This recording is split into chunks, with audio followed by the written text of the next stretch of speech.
Kwarurwe gochiase eserekari koenekia kurwere Obosemia gochiase ABANANCHI nane mono chi company igoro yechinchera chugwetanga kurwase amakongo ayo agonyora chi company ona boigo OB'ONCHORERIA ao okwo nokuboria kwarurwe no managing director we company ya ERAD organization Stephen Gitahi oyo nyara ko bakagoteba bakori emerema bange tibari no bumanyi boigo na babwati bumanyi bokweroberia gochaka OB'ONCHORERIA ao.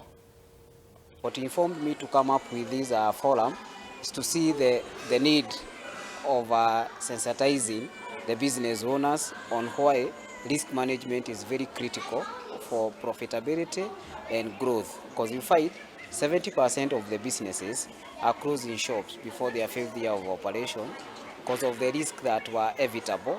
But unfortunately, these businesses were not able to identify this risk before they became catastrophic to the business, which led to their closing. Data, we can also protect our internal data, and we are also capable of not only protecting the data, but how we handle the data, how we store the data, the frequency of the backups, and how safe that data has to be, and also the diversity of how we're going to store the data. So there are some suggestions.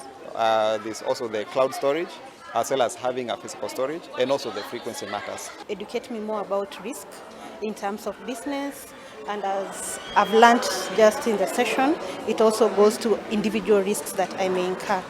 For me, what it has taught me is that probably the lack of knowledge makes you feel like you're very small, okay? But with the right knowledge and understanding, you can be able to enhance your business and make yourself better and whatever industry you are in as well, okay?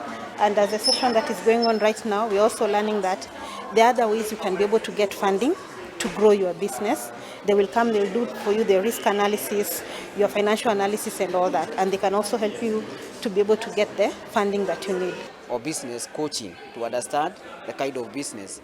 Now, government can come in to assist these investors, because you find a lot of people could be having capital, but they don't have the skills to do business. So government can come in with issue of subsidies to bridge the skills gap that highly exists in the market.